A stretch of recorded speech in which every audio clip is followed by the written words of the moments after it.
Well, welcome back to my channel and welcome to another book review. If you're thinking, I swear she was wearing that sweatshirt and she had her glasses on her head like that, pinning back her hair in her last video, you'd be right.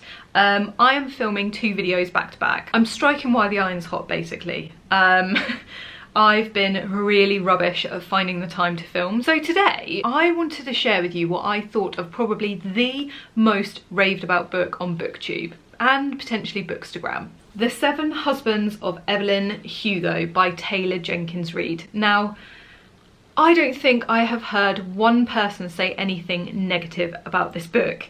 So I went into it with very high expectations. I mean, they were sky high.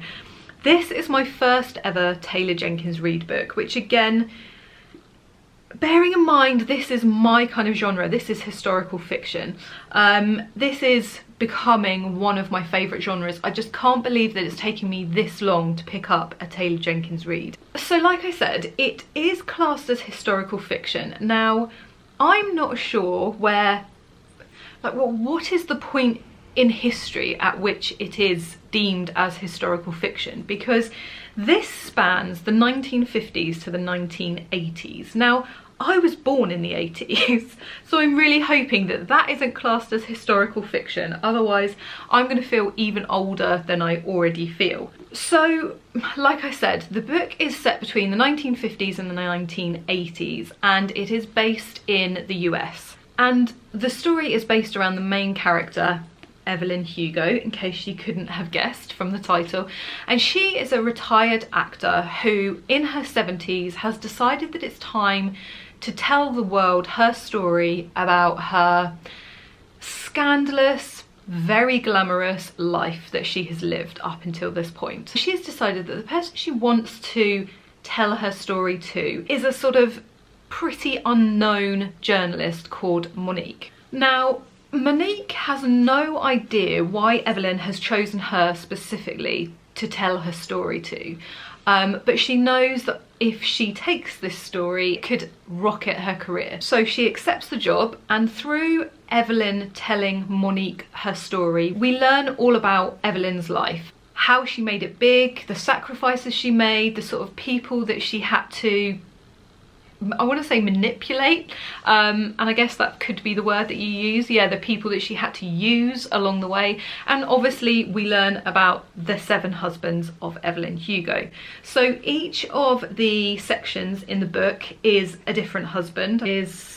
So that is one of the husbands. And actually the Reavers are the subject for Malibu Rising, which is Jenkins Reid's next book, which I think is actually coming out next week. I've pre-ordered, so I can't wait to read that and let you know what I think. I warmed to both Evelyn and Monique. Evelyn is one of those characters that you feel as though, I'm not sure I should like her, but I do. The decisions that Evelyn makes throughout the story and how she uses people to get what she wants makes you feel as though you shouldn't really like her, but you do. You naturally just warm to her. It's a very clever sort of writing style. Also, you kind of understand why Evelyn is doing what she's doing. I can imagine that Hollywood in the 60s, 70s was a very sort of difficult place to be a woman, even tougher to try to compete with the men and be as successful as them. So you kind of do understand why she does the things she does, but equally you're a bit torn between, yeah, I get it, but it isn't very nice, but you still warm to her. Does that make sense? Lovely short chapters in this book. I absolutely love that. And throughout the book, you will see there are little, again, oh no, here we go. There are little sort of magazine articles or newspaper snippings. That's dotted throughout, and actually in a way it makes it feel a bit like you're reading a gossip magazine, but with a lot more depth. I really liked that. The ending, let's just talk about the ending. No spoilers, obviously, no spoilers in any of my book reviews, but the ending was a total shock. I didn't see it coming. We read this actually as part of our work book club group, and a few people did see it coming. I mean, and actually this is what book club is sort of teaching me. I just think I sort of maybe glance over things and don't take them in quite as much as other people when I'm reading. But anyway, so a couple of people did see the ending coming. I went off down a completely different route, but the ending is very clever. You understand at the end why Evelyn chose Monique specifically to write her story, but I must say I did not see that coming. I found myself wanting to pick this up all the time. I found myself thinking about the story when I wasn't reading it. I felt again like the characters were people I know in real life. All signs of a very good book for me. Probably the biggest sign of all that this is one of my favourite books this year is that I was gutted when I finished it, and I am almost envious of someone who is picking this book up for the first time. That's how good it is, and I get the hype. I get it. This totally deserves the hype that sits behind it.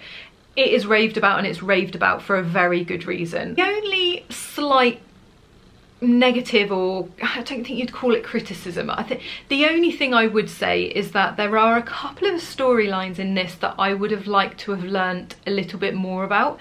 The endings of those felt quite abrupt and almost a bit like, oh, okay, that feels a bit unfinished in a way, but that again could be a sign of a very good book that I wanted to read more, I wanted to know more, I wanted to sort of understand more about how that storyline played out.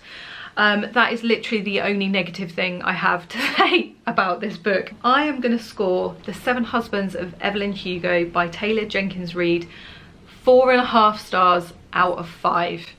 I get it.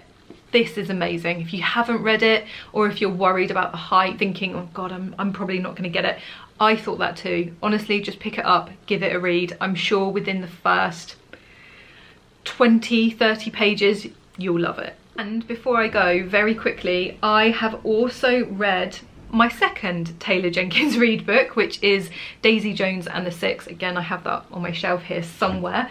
I have now read that, and if you'd be keen to see what I think of that one, please let me know in the comments. Obviously, I've read quite a few books recently, and I'm struggling to sort of find the time to film my thoughts on all of them. So I'm trying to pick and choose and maybe sort of choose the ones that I think might be of most interest to you. And I know a lot of people have reviewed Daisy Jones and the Six. I also know a lot of people reviewed this, but I love this so much. I wanted to share with you what I thought of it. And also I did think that there might be some people out there that think, oh god, is it one of those books that's just too overhyped?